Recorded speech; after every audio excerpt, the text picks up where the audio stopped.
What's up, guys? Mickle here. And earlier today, Gary Gensler went in front of the Senate to ask for more money for the SEC, and he was asked some questions directly relating to cryptocurrencies.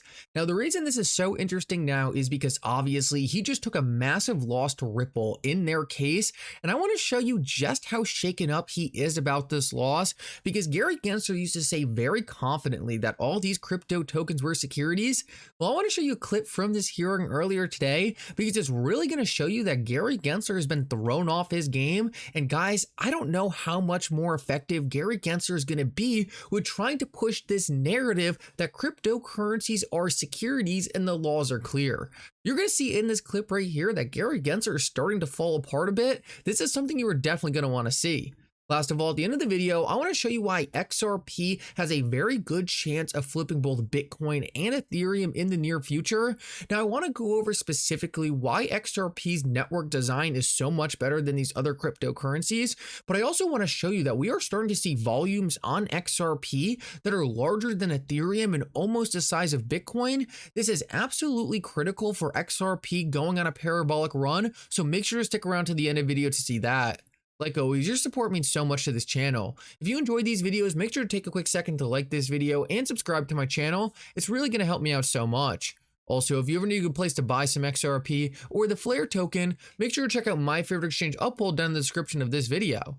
With that said though, let's jump right into it, and I hope you guys enjoy the content. So I want to start out this video and show you a clip of Gary Gensler talking at the Senate hearing earlier today, and if you listen closely, you're really going to start to see how this recent ruling in the Ripple case is really hurting his attempt to take over the cryptocurrency industry. I'm going to point it out in this clip. I want to play the full thing first, but it's really going to show you that Gary Gensler was in a much better position a couple weeks ago than he is now, and I think this is going to make his entire attempt to take over this industry completely collapse on him. Listen up to this and then we'll break it down. And generally speaking, there's some group of entrepreneurs behind those projects. And what we have in America is laws that are clear, that are on the books, that if you're raising money from the public and the public is anticipating profits based upon the efforts of others, that comes under the securities laws. This is something that was written in the 1930s, but as recently as Supreme Court Justice Thurgood Marshall wrote an opinion about 40 years ago that recently is 1930s, but as recently is. So notice how he says recently there, looks to the side, then starts stuttering, and then realizes, wait, what happened recently was that he lost a case that proves everything he's saying right now is completely false. He then goes on to say and quickly changes the subject and then says 40 years ago. Because he realizes that the only thing that happened recently is that it was proven that what he's saying in this testimony is completely false. He's trying to say right here that the securities laws are clear, cryptocurrencies are securities. And then he was going to say recently and talk about the Ripple case, and then realized he can't talk about that case because XRP was specifically said it wasn't a security. This goes against everything he was saying in this clip, and then quickly transitions into talking about the laws 40 years ago. He is desperately trying to cling on to this hope that people are just going to forget about the fact that he just lost on a core issue he has been pushing for the last 2 years, and that is cryptocurrencies themselves are securities. I was going to play you the rest of this clip, but I think I've heard enough of Gary Gensler in this video already, so we're just going to move on and see what Stuart ElDoradi had to say about this. He said, "It's outrageous that in today's Senate hearing, Mr. Gensler again mistakes the law and the Howey test, suggesting that the tokens standing alone are investment contracts. Is the SEC really going to continue to be allowed to peddle these falsehoods?" And I could not agree with this more. How is it possible that we have a regulator in charge of securities who is allowed to push forward conspiracy theories about the industry they're supposed to regulate? It is clear to everyone who understands anything about securities law that cryptocurrencies are not securities. But Gary Gensler continues to push this misnomer to the industry and to other people in the government in hopes they're either too dumb to understand he's lying, or in hopes they'll simply blindly believe him. Now, this is absolutely absurd because Gary Gensler should not be allowed to do this. It was made perfectly clear to him in the Ripple ruling that XRP is not a security, but not only that, cryptocurrencies in general don't meet an investment contract or transaction or scheme. This means that cryptocurrencies can't be a security unless Congress steps in and passes a law saying they are. Now, what's so disgusting about all of this is Gary Gensler understands this and is just choosing to ignore this. The one thing I'll have to say about this is in this hearing, Gary Gensler was asking for more money for the SEC. If they give this guy a single dollar more, that is a complete failure of Congress. They have the power to tell Gary Gensler, hey, if you're going to come here and lie to our face, well, then you're not going to get any more money. And we know for a fact this is a bipartisan issue against Gary Gensler. We have both seen Republicans and Democrats come out and criticize his job on the cryptocurrency industry. And it's not just some minor criticism. We have seen Richie Torres specifically go directly at Gary Gensler's throat, and we have seen other Democrats step behind Richie Torres. So in my opinion, Congress needs to completely shut down his request for more money until he actually starts speaking about the law rather than his own conspiracy theories. Either way, I think Stuart ElDoradi was on the money here with his assessment. Gary Gensler should not be allowed to go in front of Congress and push these falsehoods. It's absolutely embarrassing, and he should be required to have a proper understanding of securities law if he is the head of a securities regulator. Now, Brad Garlinghouse also tweeted out, and I think this was just a rub it in Gary Gensler's face because obviously Gary Gensler was trying to push his own narrative. Brad Garlinghouse said, "It's been less than a week since the decision dropped, and I'm still overwhelmed with gratitude and hugely proud of this team. An unequivocal win for Ripple and the rest of the cryptocurrency industry in the US. That's the bottom line." And that was in response to Ripple saying, after nearly 3 years, the court's July 13th decision delivered a landmark win for Ripple and the entire cryptocurrency industry. XRP is not a security. I thought it was pretty funny that he put this out here during the middle of Gary Gensler's testimony. Obviously, he was trying to make it clear to everyone, hey, this guy is going to keep sitting in front of the Senate, keep making stuff up, but at the end of the day, the courts got it right. XRP is not a security, and Gary Gensler can continue to push these false narratives forward, but at the end of the day, he is on the wrong side of the law, and therefore his efforts will never be successful. Now, I want to move on and go over something on a completely different note, and this is essentially why I believe XRP is one day going to flip both Bitcoin and Ethereum, but I want to start off from a network perspective because this is actually super interesting. This is something I never really thought about before, but Stephen Hubert put it on Twitter, and I think it's something you all need to see.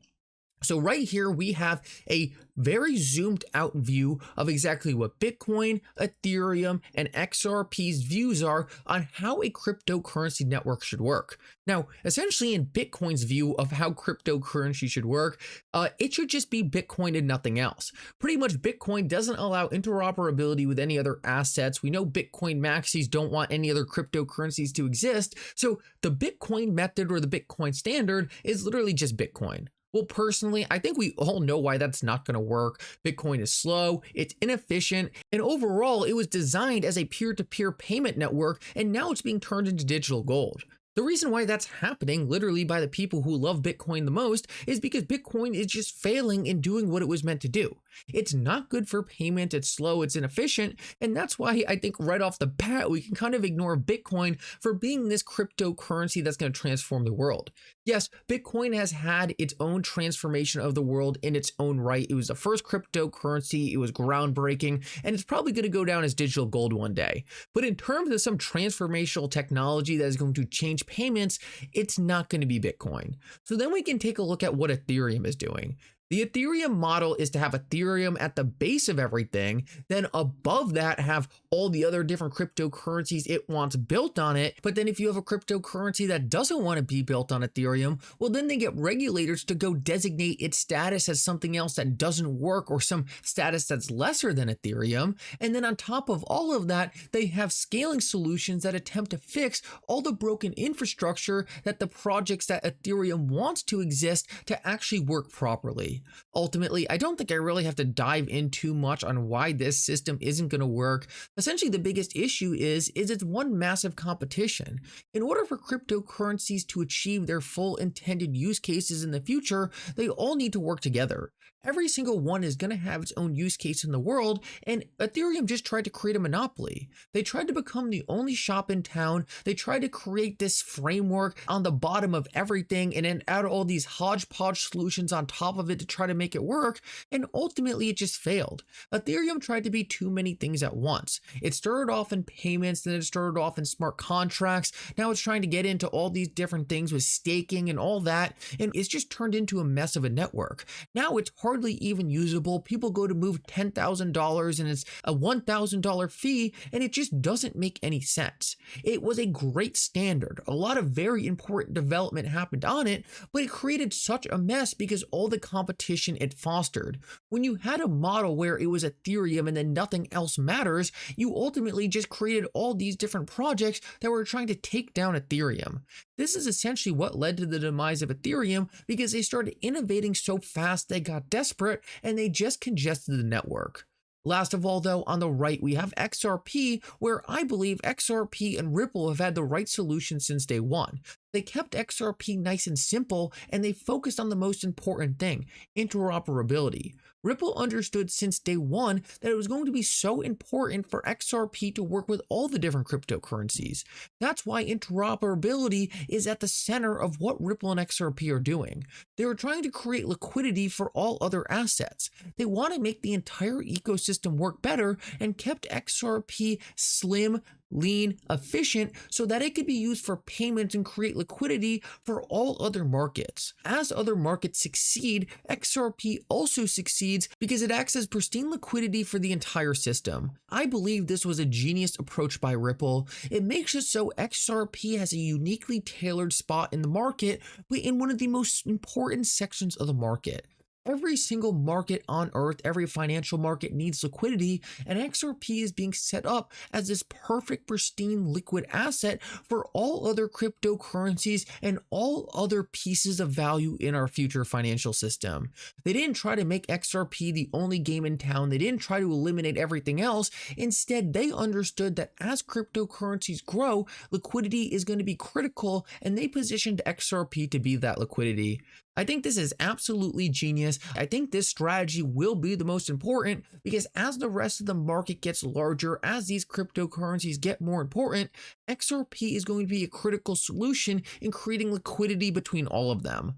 Now, I want to finish off and go over one last thing that I think is really important that we focus on right now, and it's really exciting, and that's that XRP is putting up massive volume.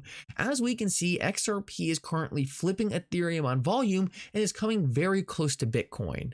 What I think this ultimately means is we are watching institutions, investors, and networks in general start to really understand that the XRP ledger just gained a regulatory status on par with Bitcoin and Ethereum, and not only that, it is more useful than both those assets. I think it's only a matter of time until XRP's price catches up to this massive increase in the fundamentals, because we no longer have a situation where XRP should be less valuable than either of these networks. Instead, we have a situation now that we're all on a level playing field where XRP has catching up to do because realistically, it's a better technology than both these assets. The volume is starting to reflect that. I think it's only a matter of time until price catches up. Anyway, guys, thank you so much for watching. I hope you enjoyed this update. If you did, make sure to like and subscribe. It really does mean so much. And for now, Mickle out.